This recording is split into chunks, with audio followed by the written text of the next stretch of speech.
You will later fam.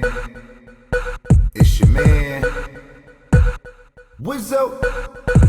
And you listen to the Cracc Facts. Cracc Facts. Gotta come and get the Cracc Facts. Cracc Facts. Now you rockin' with the Cracc Facts. Cracc Facts. This ain't gossip, this is Cracc Facts. Cracc Facts. Yeah, you listen to the Cracc Facts. Cracc Facts. Gotta come and get the Cracc Facts. Cracc Facts. Now you rockin' with the Cracc Facts. Cracc Facts. This ain't gossip, this is Cracc Facts.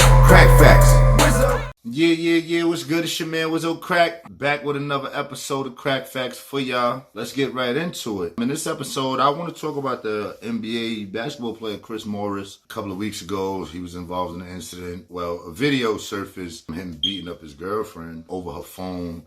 He was trying to look through her phone. She didn't want to let him look through the phone, and he beat up and all that. And I just want to say that that's crazy. You know what I'm saying? He beat up that girl like that. I do feel like it was more publicized, not to make it about race, but sometimes I just call a spade a spade. That's why these are Cracc Facts. She was a white woman. So I feel like it was more publicized because she was a white woman. Because it wasn't really put out there public when that football player abused that black woman, that white football player at that abused that black woman. They didn't rape rights him or none of that. So, you know what I mean? But that's for, I'm going to save that for another episode. I'm going to do more research on who he was, because that's actually a whole nother topic I want to speak about. But on this, I just want to say with everything that he got going on, basketball, the money, endorsements, all that, the power of the PU was enough to make him throw all that away. Because bye-bye endorsements, you know what I mean? You might lose your NBA contract behind beating up that woman like that. I'm talking about like she had bruises and everything. That's a coward move, in my opinion. I would never beat a woman like that. You know what I mean? Not like that. You know what I'm saying? Don't get me wrong. I'm not saying it's okay, or I'm not justifying putting your hands on a woman. However, I will defend myself against anybody. Man, woman, doesn't matter. I'm not going to let anybody physically harm me. You know what I'm saying? So I'm going to defend myself against anybody. I'm not saying go out. I'm not saying if a girl is attacking you, beat her up. No.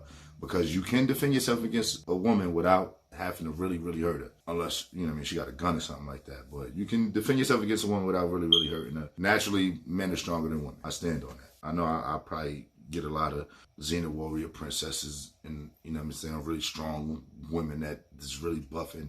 But naturally, you know what I'm saying, in competition, even to y'all strong women, when y'all competing against, it's just, you know what I mean, it's a no-brainer.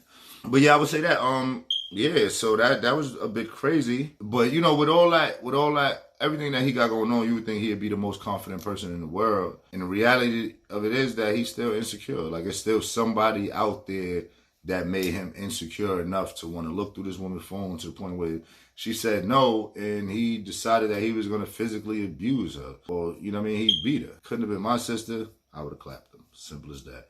And he'd have been out of here. I wouldn't have stood for that. Definitely couldn't have been my daughter. Forget about it.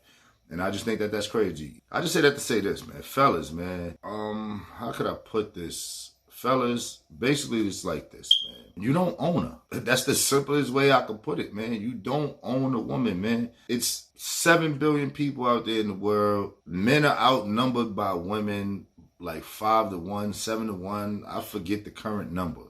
However, it's way more women out there than it is men. Way more. So if it's to the point where you got to physically abuse your spouse, then you probably should just leave, because it's not worth going to jail. It's not worth losing your freedom. It's not worth losing your money. You got to pay for lawyers. You got to, you know what I mean? You got to go to court. You got to pay restitution fees. You got to pay all this. It's not worth it. When you could just simply walk away. You could simply say, you know what? I'm not happy with this situation. I'm out of here. If I got to stress you out to go grab your phone and look through your phone and do all that, I'm out of here. And even more so, with that being said, like, we should be able to be honest enough with each other to where I'm not even thinking about looking through your phone, because I already know that it may be or may not be somebody on the other line or somebody on the other end that might make me feel uncomfortable. We should be honest enough with each other to even be able to go that far. I'm going to take it that far. We should be honest enough. You know what I'm saying? But I guess that's a whole nother topic. I guess we'd be talking about monogamy and polygamy. I feel like that. You know what I'm saying? If you should be able to be honest enough to share that information. And if you're dealing with a person and they honest enough to let you know what's going on, then you should be mature enough to either say, listen, I don't want to deal with this and walk away, or mature enough to stay in that situation and not let it bother you, not get upset, not always want to argue, fight about something. That's just how I feel on that. Like, you should be able to deal with that. But You know what I mean? That was crazy that he did that. You know what I mean? I don't think it was worth it. He could have had any woman in the world. I would have walked away. I'd have said, you know what? I'm over this. I'm out of here. Deuces, shorty. I ain't being bothered with you no more. I'm good. I'm over this. That's just me. You know what I'm saying? That's how I would have dealt with it. I wouldn't have took it to that extent. That's what he did. I mean, I guess in the long run, he'll see if it was worth it. That's my crack fact for y'all, and I'm out. Yola. What's up? Crack facts, baby. And you listen to the crack facts, crack facts. Gotta come and get the crack facts, crack facts. Now you rockin' with the crack facts, crack facts. This ain't gossip, this is crack facts, crack